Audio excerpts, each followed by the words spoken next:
ये कहानी है उस लड़के और लड़की की जो अपने प्यार के सहारे अपनी सारी खुशियां एक साथ बांट रहे और उन्हें दुगना कर रहे और अपने गम बांटकर उन्हें कम कर रहे।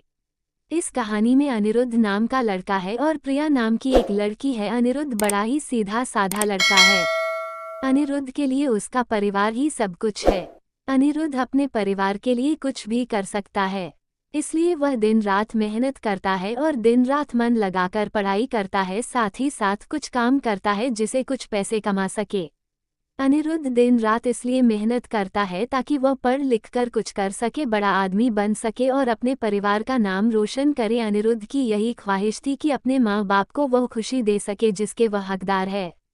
अनिरुद्ध इंजीनियरिंग करता है, साथ ही साथ वह पार्ट टाइम जॉब भी करता है। अनिरुद्ध चाहता है कि वह बहुत बड़ा आदमी बने, उसे अपने करियर में सक्सेस मिले, ताकि आगे चलकर उससे उसके परिवार को किसी भी तरह की मुसीबत का सामना ना करना पड़े। अनिरुद्ध रोज की तरह अपने ऑफिस जा रहा रहता है। वहां आज उसके ऑफिस में एक प्रिया नाम की लड़की ने न्यू ज्वाइनिंग की होती है। प्रिया को देखते ही अनिरुद्ध को उससे प्यार हो जाता है, पहली नज़र वाला प्यार।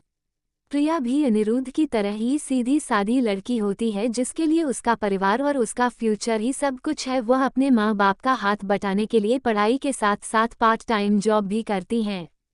प्रिया लेकिन अनिरुद्ध से थोड़ी सी अलग है।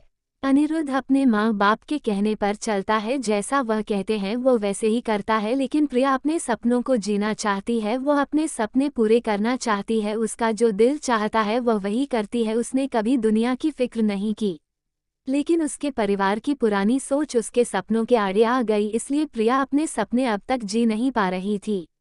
पर उसके मन में अभी आशा जगी हुई थी, उसका भगवान में भी काफ़ी विश्वास था। उसे यकीन था कि एक न एक दिन उसके सपने जरूर पूरे होंगे। जब अनिरुद्ध और प्रिया की पहली मुलाकात हुई, अनिरुद्ध उसे अपना दिल दे बैठा। उस दिन से दोनों में दोस्ती हो गई। प्रिया को अनिरुद्ध का स्वभाव अच्छा लगने लगा। अनिरुद्ध हर वक्त उससे बात करता, उसका छोटी छोटी चीज़ों में मदद करता, हर वक्त उसका ख्याल रखना, हमेशा उसे पूछना कि उसने खाना खाया कि नहीं। धीरे धीरे प्रिया भी अनिरुद्ध को पसंद करने लगी थी।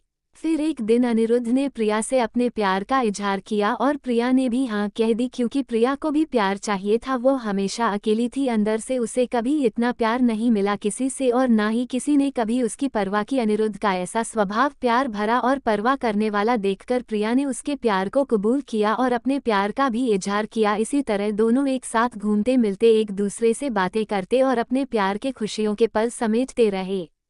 प्यार में मीठी तकरार तो होती है, इनके बीच की तकरार हुई, पर इन्होंने एक दूसरे को समझा, एक दूसरे को संभाला और हमेशा एक दूसरे का साथ दिया।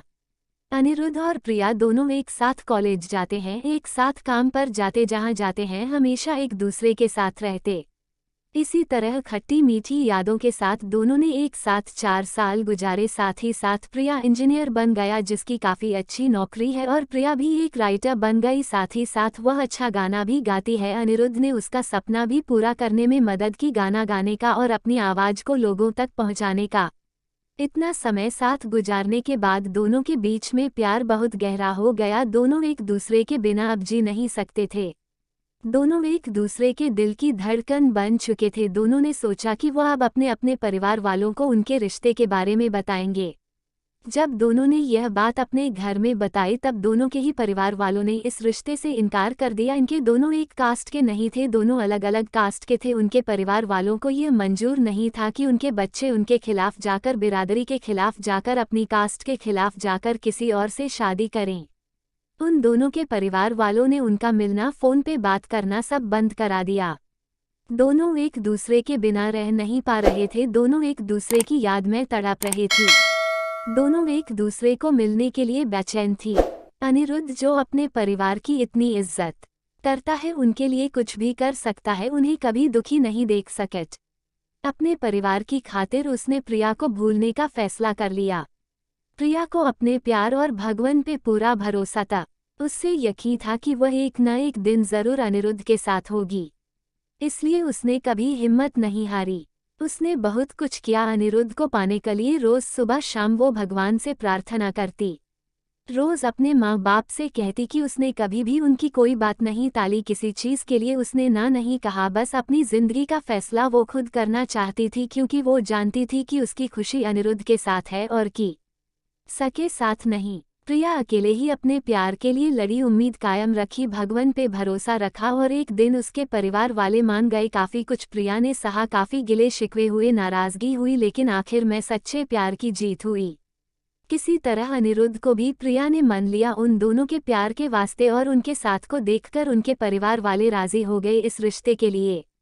दोनों अलग कास्टे के होने के वजह से दोनों के परिवारों को समाज का डर था कि लोग क्या कहेंगे, लेकिन अनिरुद्ध और प्रिया को किसी चीज़ की परवाह नहीं थी। दोनों ये बात अब समझ चुके थे कि उनके प्यार के सामने कोई चीज़ बड़ी नहीं, वो अपने प्यार के सहारे कोई भी लड़ाई लड़ सकते हैं और जीत सकते हैं।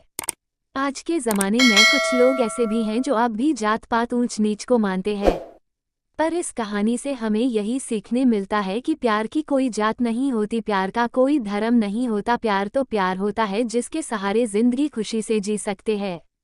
दोस्तों, कहानी समाप्त हुआ। अच्छा लगा हो तो एक लाइक जरूर कर देना और चैनल को सब्सक्राइब जरूर कर देना ताकि वीडियो सबसे पहले आप तक पहुंचे। धन्यवाद।